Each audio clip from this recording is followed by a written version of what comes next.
Press the bell icon on the YouTube app and never miss another update. रंग रूप से जी पहचान करे छी जी गुरु ज्योति बाबा यह छिए राजा दोनों कल के जोड़ ले छे लेब लेब के गुरु बाबा के चरण में प्रणाम कै लइए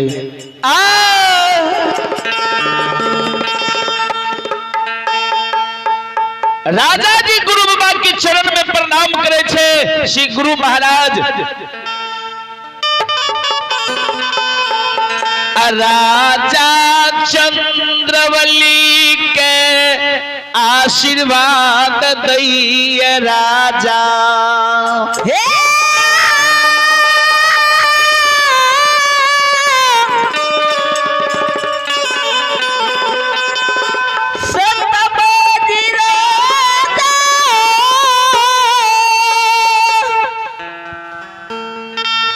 आशीर्वाद दे छे जिया जिया तोहर नाम दुनिया संसार में अमर रहता राजा जा तक धरती धर्म चांद सूरज भगवान रहते ता तक तोहर नाम अमर रहता राजा ए राजा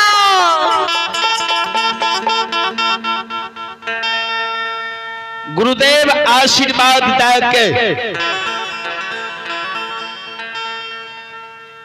पौपी नगर के रास्ता जे धरे छे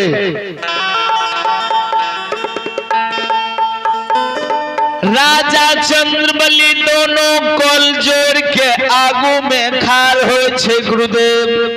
हे गुरु बाबा आचालियो यो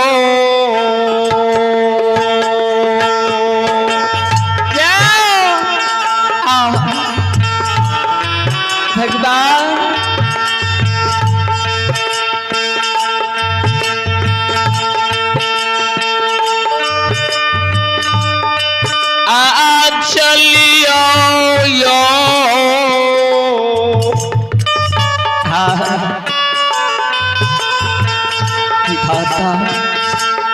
हे यो गुरु बाबा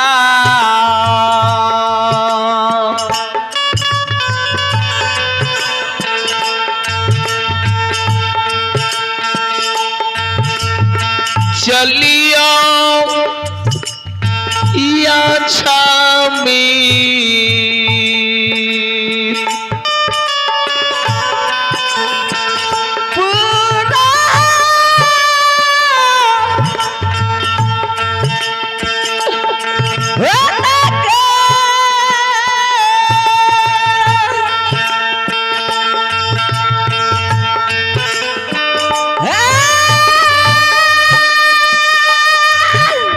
भगवान हो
दोनों कल जोड़ राजा घर से चलू गुरुदेव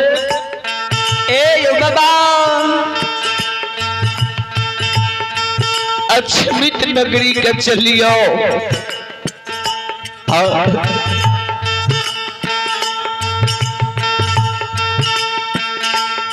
हमर नेतल डाली खसी के अपने गोबर में सुसार लगा देबे बाबा राजा चंद्रबली के शब्द गुरु ज्योति बाबा सुने।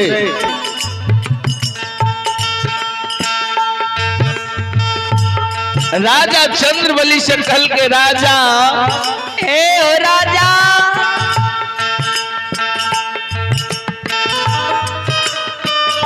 जय दीन राजा हम पोपी नगरी से केतली जात रही है। राजा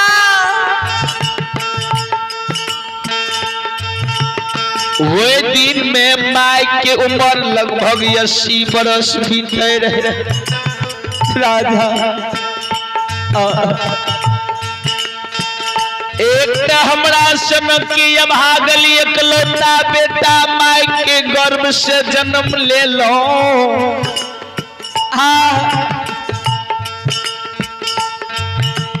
आ दोसर भगवान हमरा कोढ़िया तन बना दिलकै। हे ओ राजा तेसर नंबर माई की बुढ़ारी अवस्था रहे।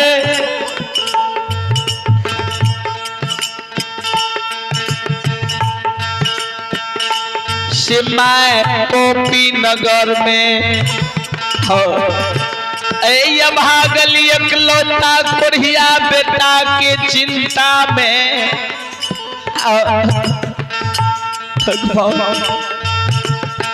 हमारे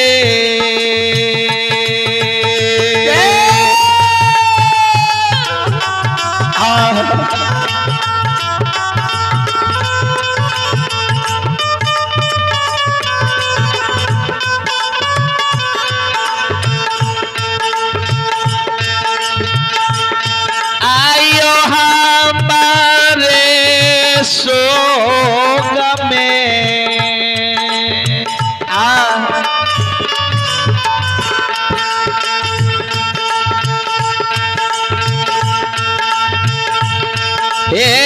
मैयो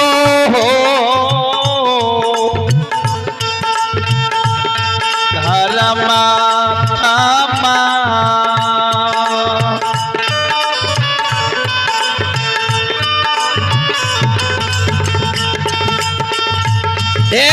मरल है पोपिए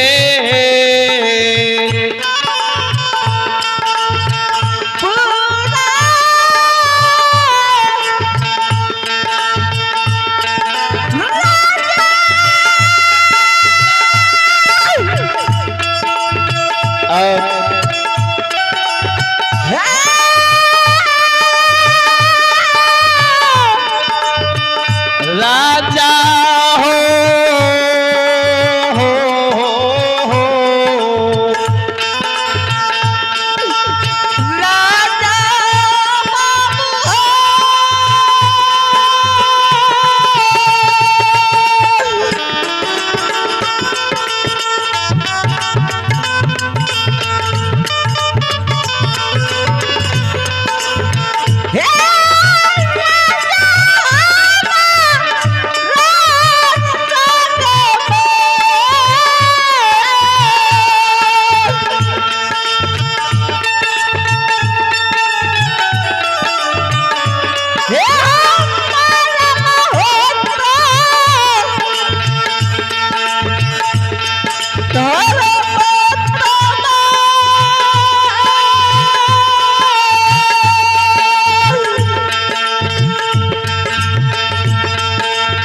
धर्मात्मा यो कुर्सी मैं हमरा शोक में सोगा के पोपी नगर में मैज में गेल है राजा माँ के गत श्राद्ध माँ के काम क्रिया नहीं भेल है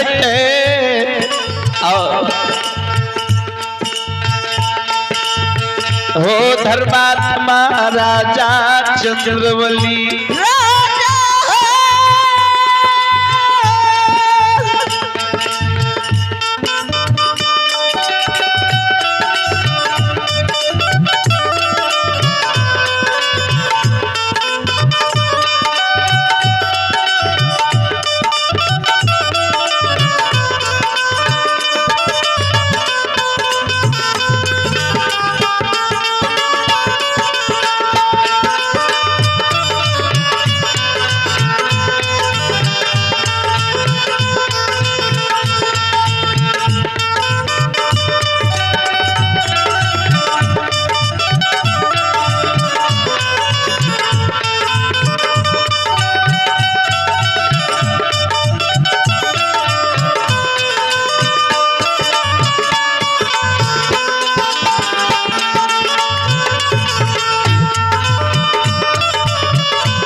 राजा धर्मात्मा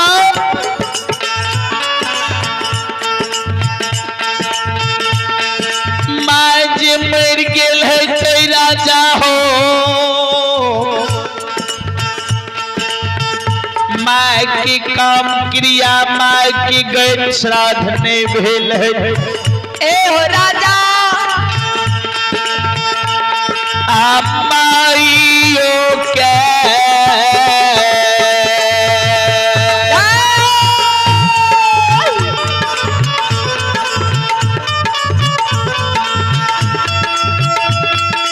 धर्म तुम हो माइयो के हो देख यो देख के जाओ घुरबा हो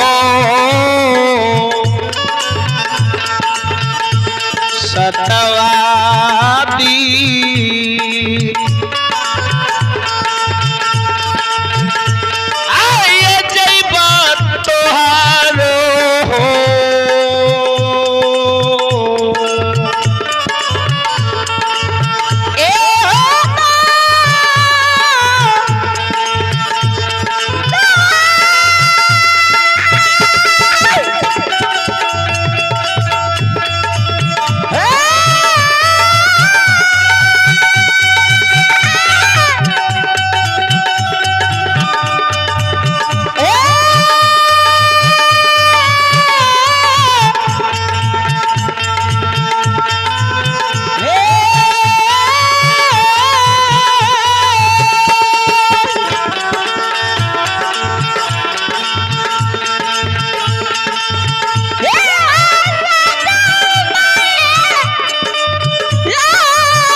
तब तोरा द्वार अछमीत नगरी जइबा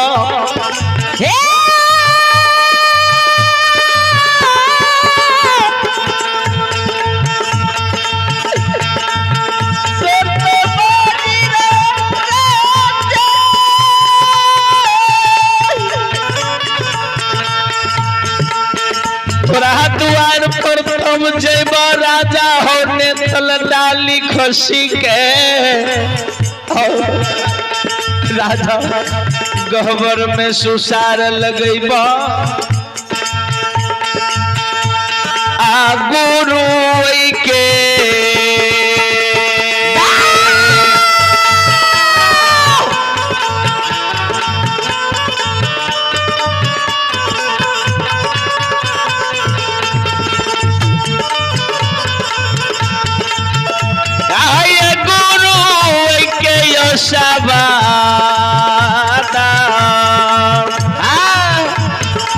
भगवान हो सुनइए राजा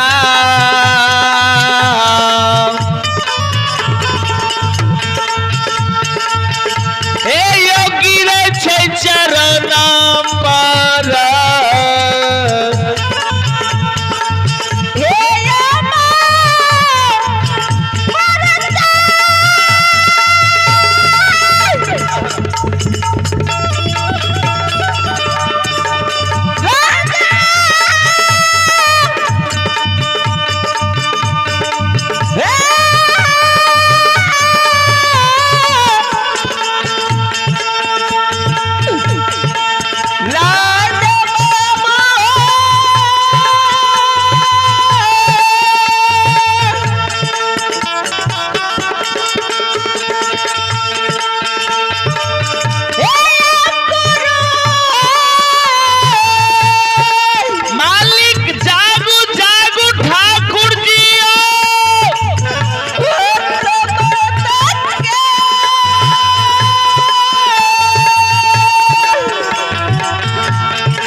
गुरुदेव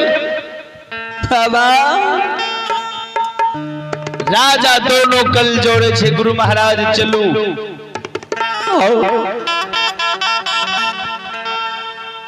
अछमित नगरी के चलियो गुरु बाबा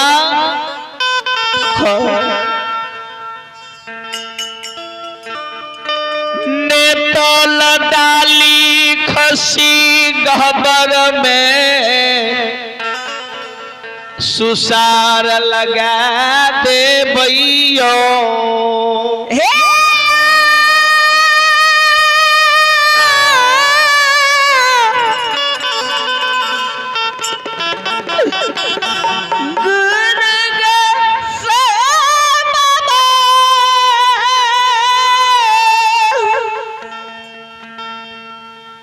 नेतल डाली खसी के गहबर में सुसार लगा देवे राजा चंद्रबली धर्मात्मा के शब्द गुरु ज्योति बाबा सुनिए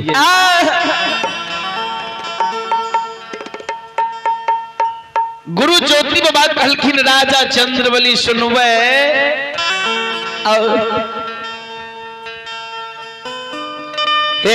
यो जय समय में केतली जंगल जा रही है भगवान हमरा जी दुख देने 12 वर्ष के दुख लाके जे हम केतली जा रही है वही समय में हमर माय की उम्र लगभग 80 वर्ष बीते रहे। हे राजा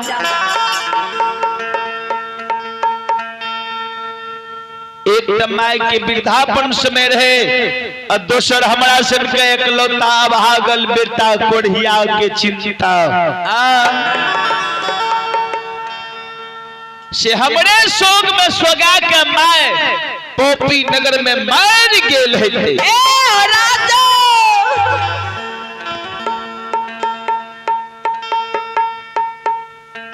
एकटा काज करो, तू अखन घुर के अक्षमित नगर चल जा, हम जाय छी पोपी नगरी माय के देख के घुरबा जे माय मर गेले कि जिंदा छे। उम्हर के काज के संभाल के एबो त तोर डाली खस्सी के गहबर में सुसार लगा देबो। राजा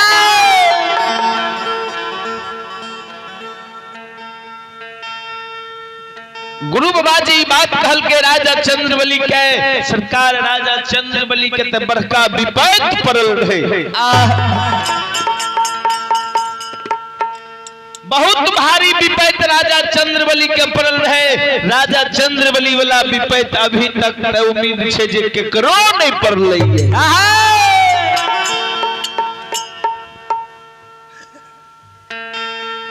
5 गो बेटा भगवान दल के, लेकिन 5 बेटा एक के दिन मर गेले रहे। वे 5 मरल बेटा के राजा चंद्रबली अक्षमित नगरी में मंजोसा बना के सबके वे मंजोसा में रखने रहे जे जय दिन हमर गुरुदेव के दिली से मरलो बेटा के जिंदा कर। हे बाबू साहब भारी विपद के मारल राजा चंद्रबली रहे अक्षमित नगरी में। गुरु बाबा जी कहल के घुर के एबो तोरा द्वार पर जेबो से राजा चंद्रबली गुरुदेव के चरण में मूर्छा के गिर जाए छे, जार से बेजार काने छे जे बाबा हो। ए गुरु बाबा तो हारई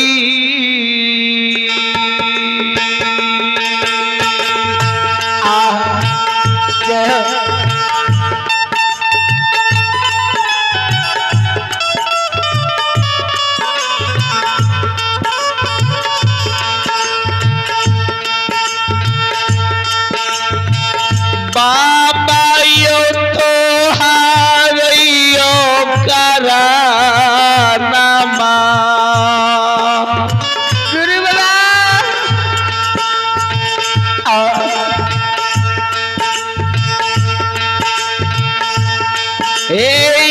अक्षमित नगरी में गुरु बाबा यो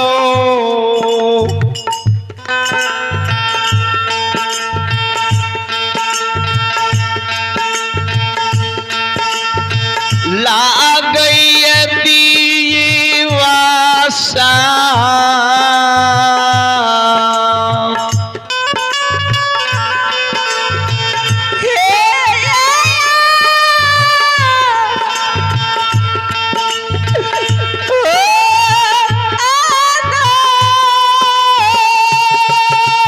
गुरुदेव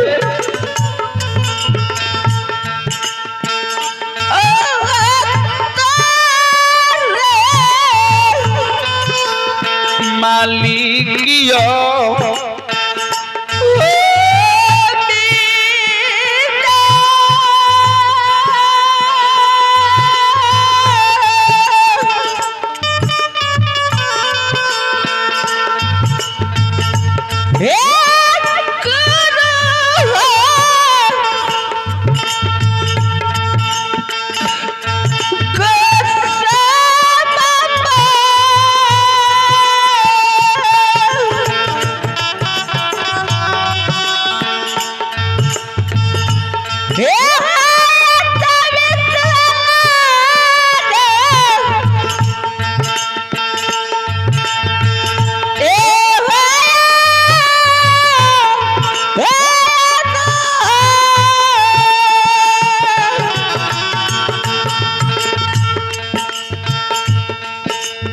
अपने के कारण बाबा अक्षमित नगर में हमर दीन दुनिया सब अनहारी है।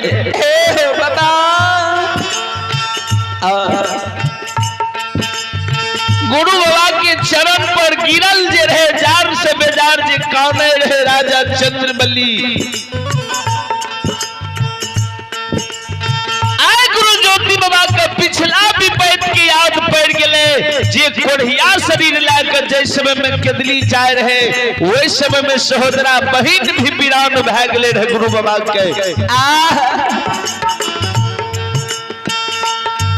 वही विपैत के बेर में राजा चंद्रबली गुरु बाबा के सहारा भेले रहे वही विपैत के याद पड़ गए जे बाप रे बाप राजा तो हमर बहुत बड़का विपैत में काम दिलके रहे राजा तो हमर सेवक छिए विपैत के बेर में राजा ठार भेले रहे से गुरु बाबा के जब याद पड़ले तो राजा के भैर पांच पकड़ हृदय से लगा ले छे ए राजा राजा साहब नहीं काढ़ी नहीं कानू अब हम समझ के लिए ये अहाँ नहीं कानियो राजा बाबू अच्छा लियो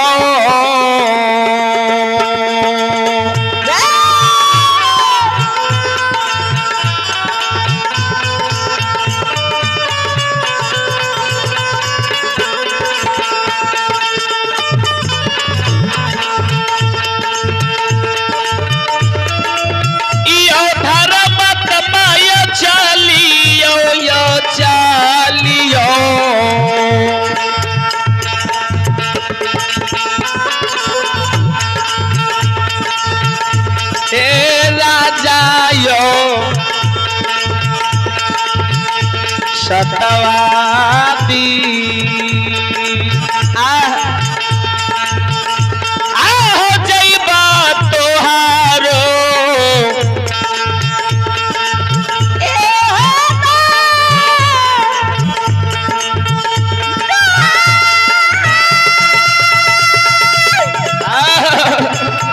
जय हो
हृदय से लगा ले छे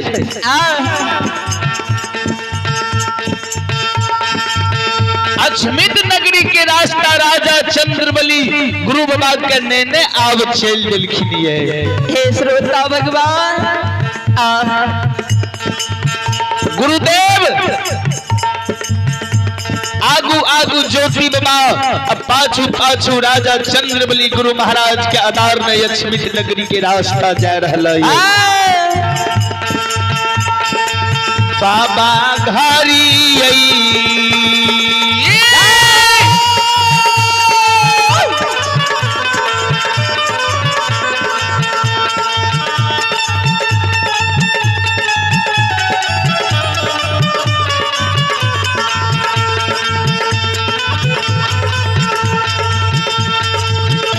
सतवादी घरी हो छाना ओ पलक में बाबू राजा हे योग्य लैया पनो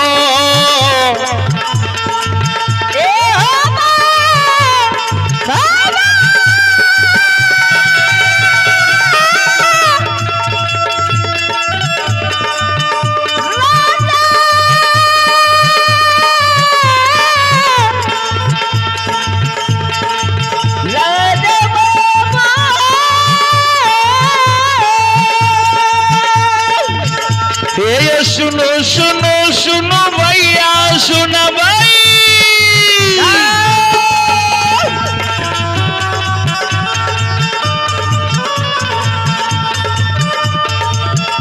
हे सुनो सुनो सुनो भैया सुनियो हे योगा भैया बजा भैया सुनब हे यो मालिक की लीला ध्यान से सुनब हे यो बड़ बड़ लीला मालिक रचइए हे यो दुनिया ये संसार में रचइए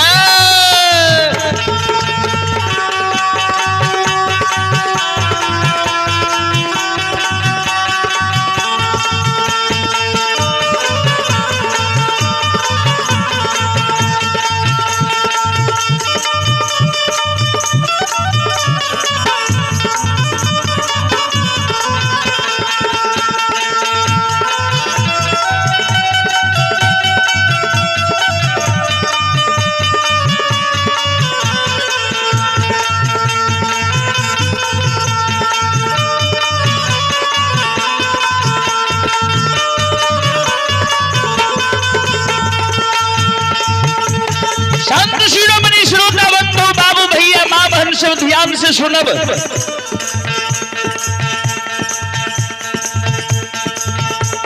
भगवान अंतर्यामी परमात्मा की लीला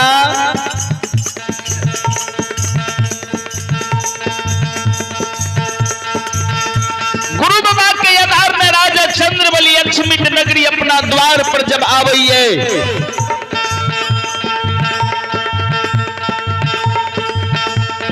अक्षमित नगरी जी अपना द्वार पर राजा चंद्रबली आवइए गुरु बाबा गुरु ज्योति बाबा के लिए राजा चंद्रबली द्वार पर लाली सेज पलंग बिछा दै छै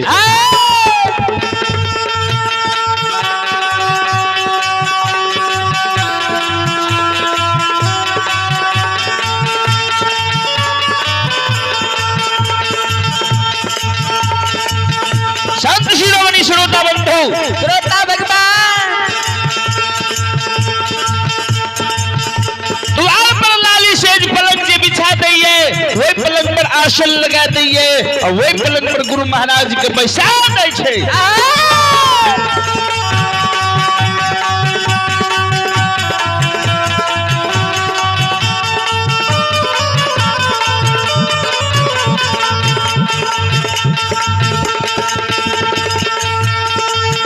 वही पलंग पर बैसा दिलखिन ये राजा रानी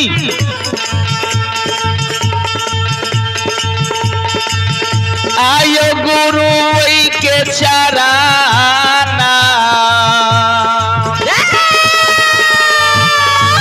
नगरी जब पहुंचिए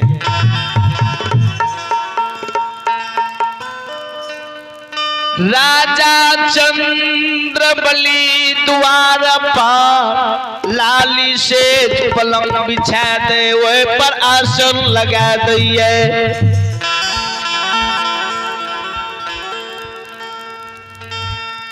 वही आसन पर गुरु महाराज के बैसा दे छै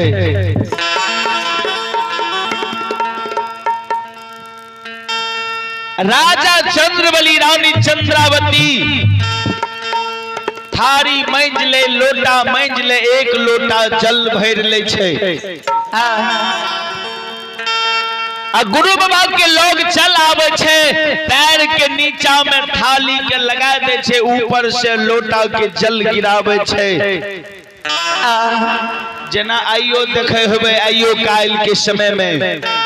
किनको गुरु महाराज जे दरवाजा पर आवे छे या भगत बाबा है या पजियार बाबा है गुरुदेव जिनकर रहे छे आइयो काल उ सती सेवक अपना गुरु महाराज के चरण के पखाड़ चरना अमृत ले ले छे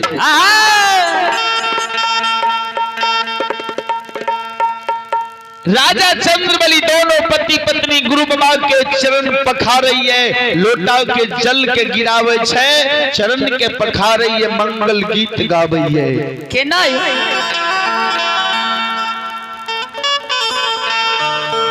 दोनों पति पत्नी मिल के मंगल गीत गावैये, गुरु महाराज के चरण के पखारैये।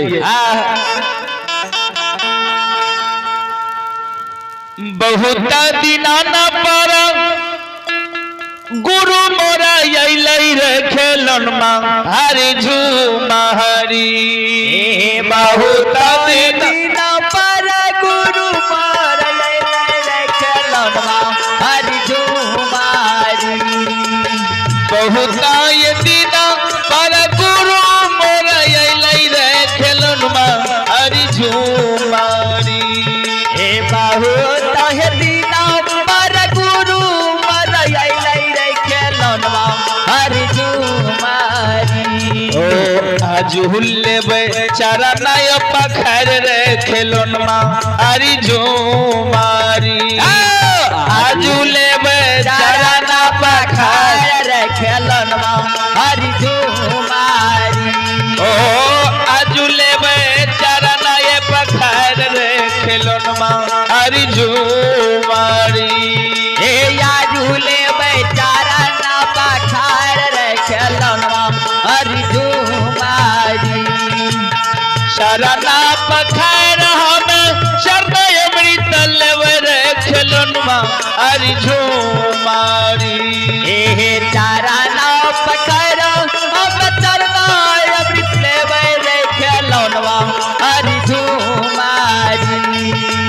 चरण पखार हम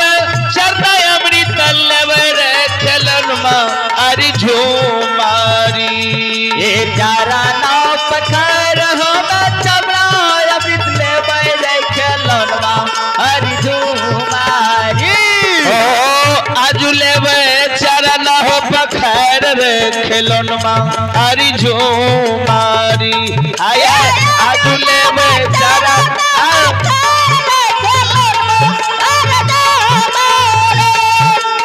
किछु जाल पीबै हम किछु जाल छिटबै रे खेलन में हरि झूमहरी।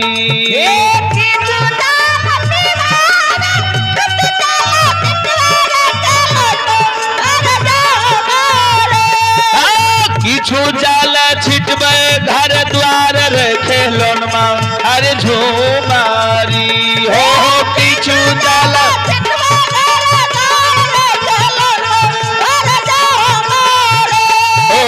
किछु जल छिटबै घर द्वार रे खेलन में हरि झूमहरी। किछु जल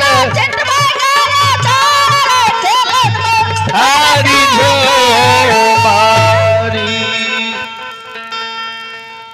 राजा रानी दोनों पति पत्नी गुरु महाराज के चरण पखार लिए। गुरुदेव के चरण पखार चरना अमृत उतार ले छे। घर आंगन के चरना अमृत से पवित्र करे छे। छैन छप्पर पर छीटे छे। कुछ चरना अमृत के पति पत्नी पिए।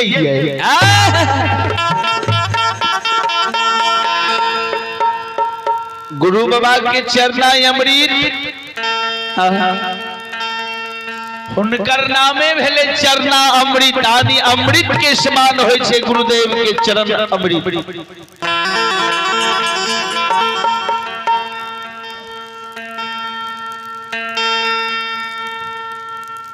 संत शिरोमणि श्रोता बंधु बाबू भैया माँ बहन सब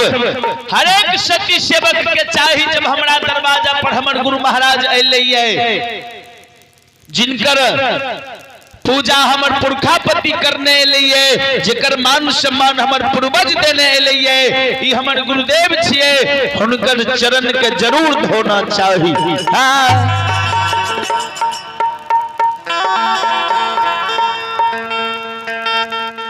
राजा चंद्रबली चरना अमृत के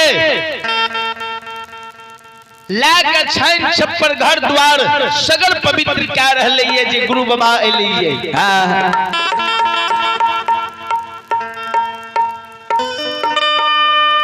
राजा के द्वार पर गुरु ज्योति बाबा बहुत देर से बैसल लिए। जय हो विचार करबे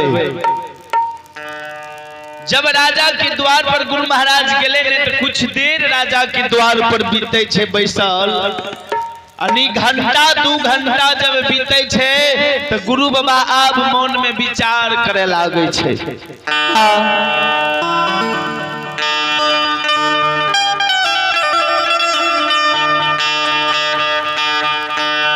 गुरु बाबा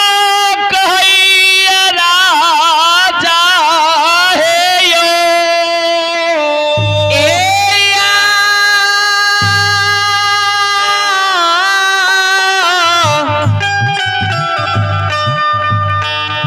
सतवाज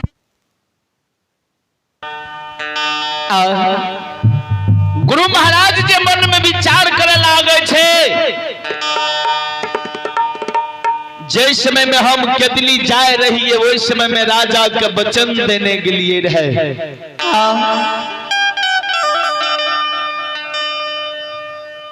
राजा के वचन दिलिए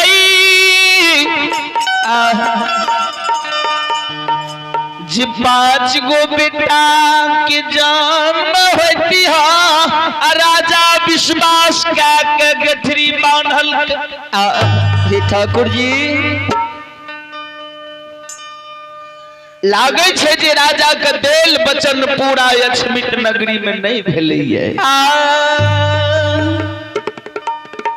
गुरु बाबा के मन में एक बात के शंका होई छे किया तो बहुत देर से राजा के द्वार पर बैसल छिए यदि 5 गो बेटा राजा का जन्म लेने रहती है तो राजा के बच्चा सब घर अगना दौड़ती है बुलती है लड़ती है।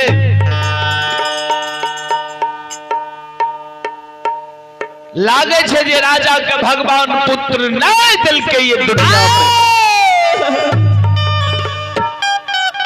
माली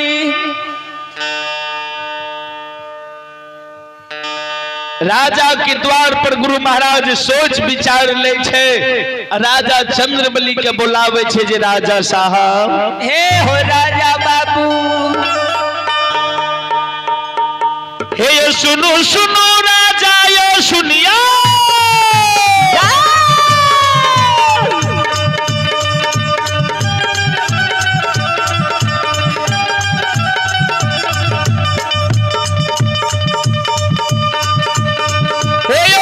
सुनो राजा यो सुनियो हमारा बचपन हृदय सुनियो कति कति की यो बात कहबो ये को बात ये शब्द नहीं बोलबो।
हे भागवेरी भगवती के सुमनो सदा भवानी जगदम्बा के सुमनो ज्ञानवैया गुरु बाबा के सुमनो विद्या के दाता सरस्वती के सुमनो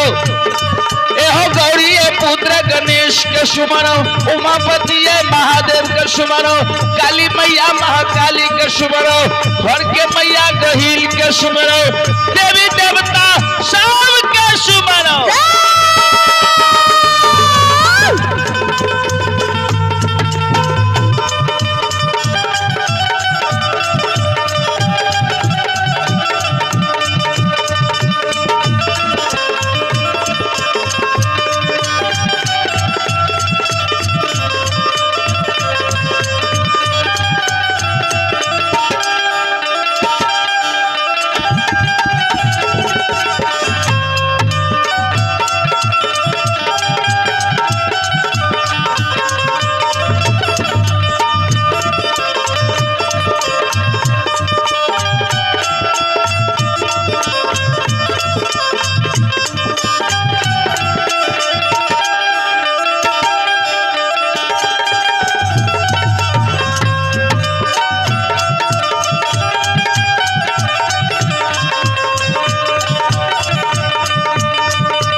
एहो नहीं देवता भगता के छिए, नहीं देवता पजियार के छिए, नहीं देवता हो गवैया के छिए, नहीं देवता बजवैया के छिए, नहीं देवता सुनवैया के छिए, नहीं देवता हो गरीब के छिए, नहीं देवता हो अमीर के छिए, नहीं देवता ई सेठ के छिए, नहीं देवता साहूकार के छिए।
भगवान ने भगता बाबा के छिए, ने पजियार बाबा के, ने गवैया के, ने बजबैया के, ने सुनवैया के, ने सेठ के, ने साहूकार के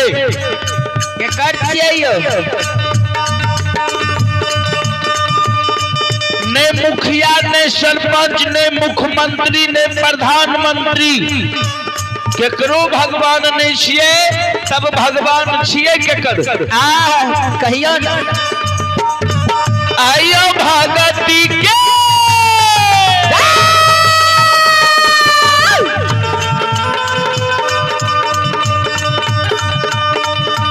बासा बाबू साहब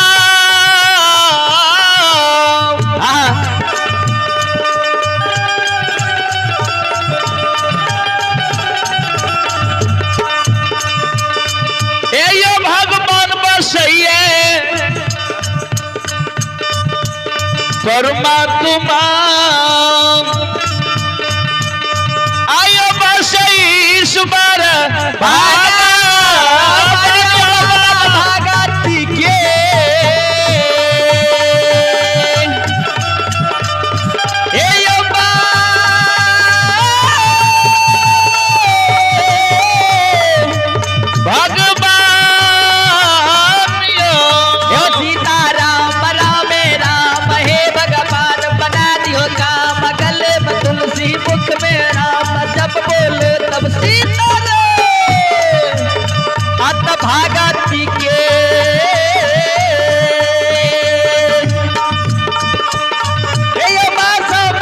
गोसाई बाबा धर्मराज बाबा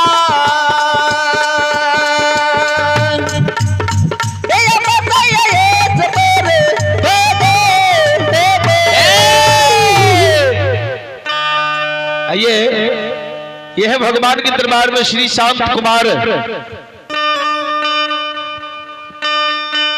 जिन बच्चे की ओर से भगवान के दरबार में बड़े श्रद्धा के साथ शानदार परमात्मा के दरबार में 51 रुपए की पुरस्कार है। ऐसी श्रद्धालु को भगवान की ओर से लाख लाख धन्यवाद। मां सरस्वती ज्ञान का दीप जलाए रखे, बाबा भोले भंडारी भंडार कहे रखेंगे। दानी श्रद्धालु की जय हो, दानी श्रद्धालु के माता पिता की जय हो, दानी श्रद्धालु के समस्त परिवार की जय।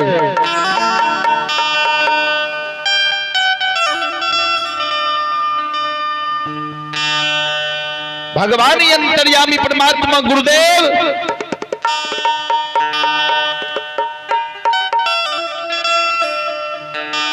राजा के द्वार पर जी गुरु महाराज बैसलिए।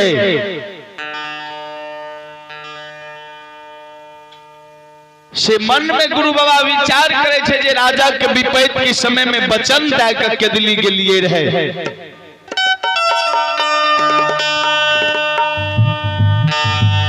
लागे छे राजा के देल वचन यक्षमित नगर में पूरा नहीं भेले। यदि राजा का हमर वचन देल पूरा हेती है तो राजा चंद्रबली के 5 गो बेटा जन्म लेती है।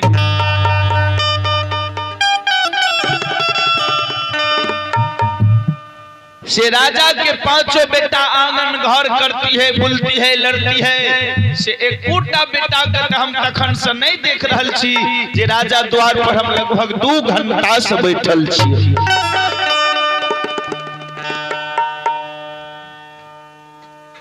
गुरु बाबा सोच विचार के राजा से कहल के राजा साहब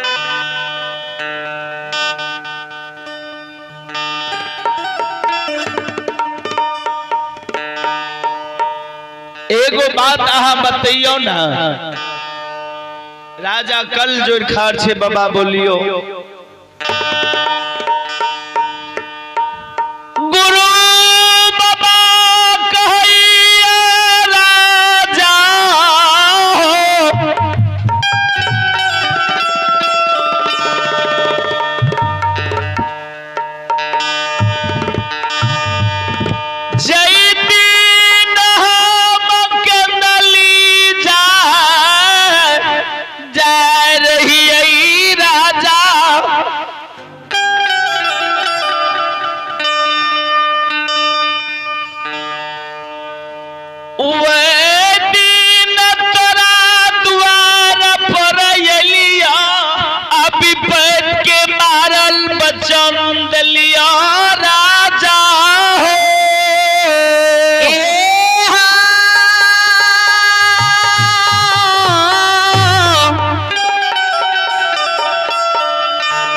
धर्म तुम्हारा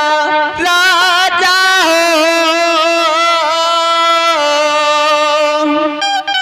हे राजा बाबू विपैत के मारल राजा तोरा हम वचन दाके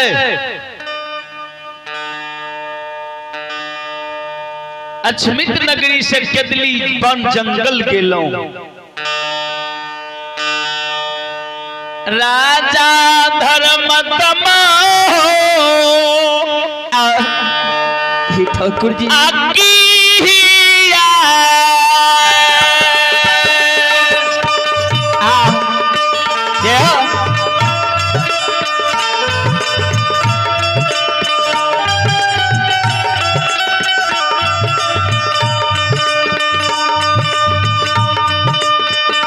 धर्म तमा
बैठ की मारल वचन देने राजा कदली जंगल के लिया राजा ए हो राजा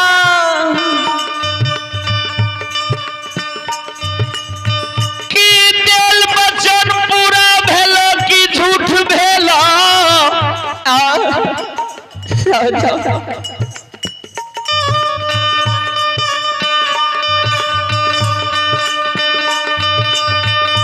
बोला राजा ए हो राजा बाबू गुरु वही के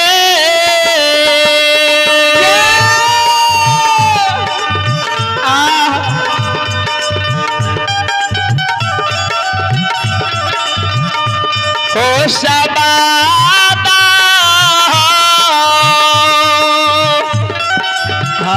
भगवान हे यीशु नहीं है राजा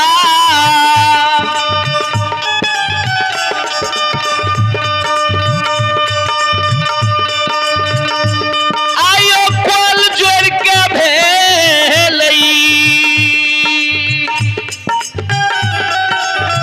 हे योथा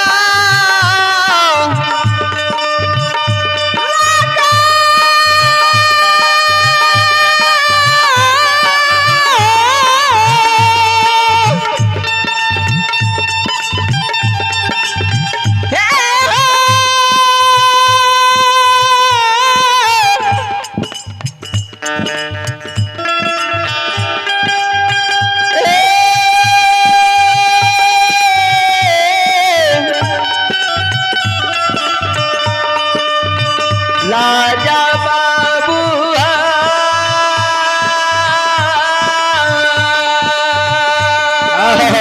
जय हो जय हो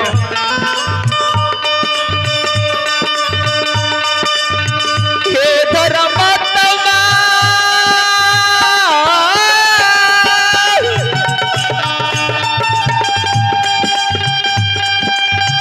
हे यो गुरु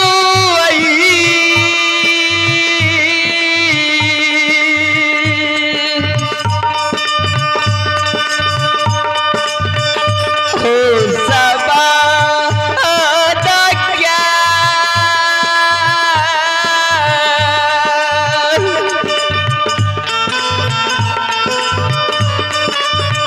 हे यो थारा भेलो तोर तमा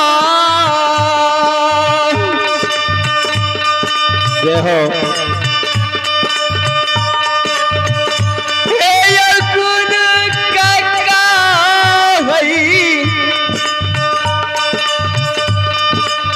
हे हो सब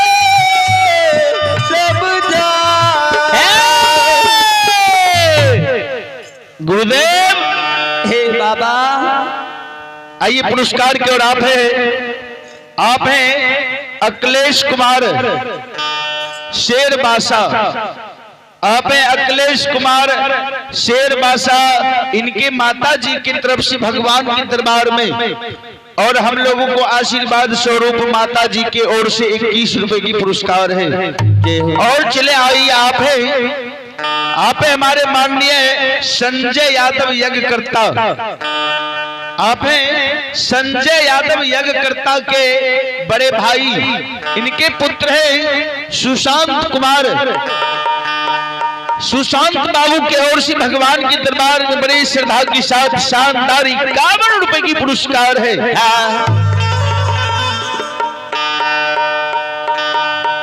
ऐसी दानी श्रद्धालु को भगवान की ओर से लाख लाख धन्यवाद। माँ सरस्वती विद्या की भंडार दे बाबा भोले भंडारी भंडार को है राखे। दानी श्रद्धालु की जय हो, दानी श्रद्धालु के पूजनीय माता पिता की जय हो, उनके समस्त परिवार की जय हो।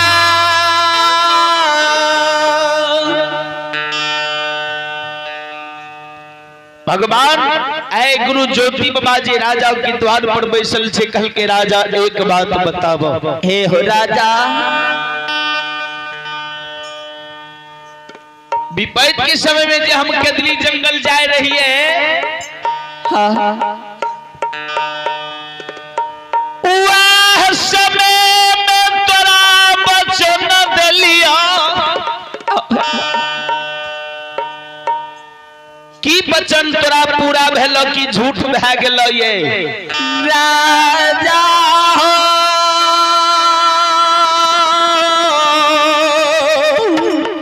बोलो हम जे तोरा वचन दिलिया से पूरा भेलो कि नहीं भेलो ये हे हो राजा बाबू की बेमान गोसे तोरा वचन पूरा नहीं केलको ये कल जोड़ दुनू कल जोड़ राजा चंद्रबली खाड़ छे गुरुदेव ए बाबा अपने जी सरकार हमरा वचन दिलिए से तो जरूर पूरा भेले ये बाबा गुरु बाबा कहल के जब पूरा भेल तो तोहर बाल बच्चा कहाँ छौ तोरा जे हम 5 गो बेटा के वचन दिलिया से तोर बेटा कहाँ छौ राजा बहुत देर से तोरा द्वार पर बैसल छे लेकिन तोर बेटा हमरा एको बेर दर्शन नहीं दिलको ये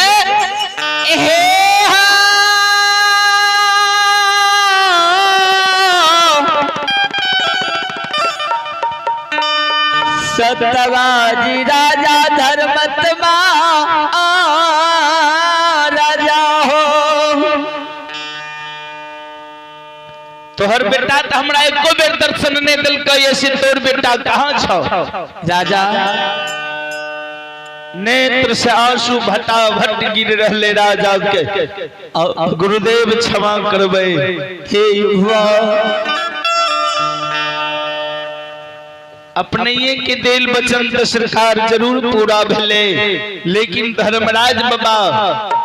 अंतर्यामी परमात्मा हमरा से खसी दान में मांगल के एक समय में खसी जे दान में नहीं दिलिए खसी के कारण भगवान 5 बेटा के दुर्भाग्य कह दिलके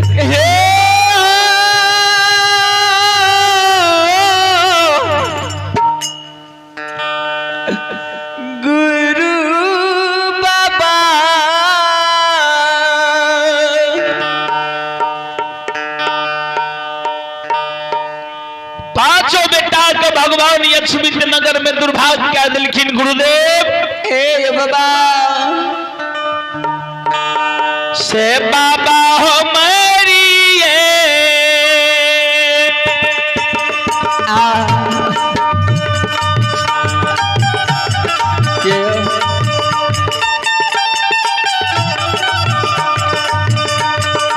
बाबा हो मेरी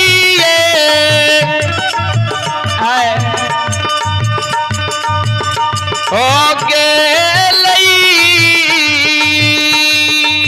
ए गुरु बाबा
पांचों बेटा यक्षमित में मर गेले खस्सी द्वार पर जोड़ल सहदानी है। हे गुरु बाबा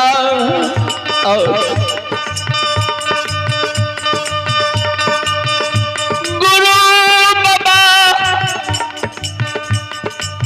राजा के शब्द सुनिए, नेत्र से आंसू गिरइए, राजा से कहिए धर्मात्मा हे हो राजा जब तोहर बेटा मर गेल तो तू बेटा के आग में जला दिलो कि पानी में भसा दिलो कि मिट्टी में दफना दिलो। ये राजा हो राजा दोनों कल जोड़े छे नहीं बाबा, बेटा करने आग में जल लिए ने पानी में भस लिए ने मिट्टी में दफने लिए ये। हे हो गुरु बाबा अहा जी कहलिए रहे बेटा मरियो जेता तो चिंता नहीं करियो, मंजोसा बना के धर्म के गहवर में राखी हो। सरकार हम मंजोसा बना के धर्म के गहवर में पांचों बेटा के राखने छिए। जय कारण से समाज के लोग हमरा आना जाना राह रास्ता टोका चाली सब बंद करने छे, जे समाज के लोग के कहना रहे बाबा जे हिंदू धर्म में जे कियो मर जाय छे तो ओकर दाह संस्कार कय देल जाय छे। समाज के लोग कहल के चलो या तो जला दो या तो पानी में भसा दो या मिट्टी में दफना दो। हे हो गुरु बाबा बाबा नहीं जलिए नहीं पानी में भसलिए, जय कारण से समाज के लोग हमरा आना जाना राह रास्ता टोका चाली सब बंद करने छे। हे हो गुरु बाबा बाबा हो राजा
गुरु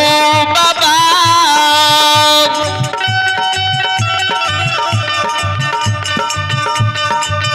हे यो राजा के कहिए,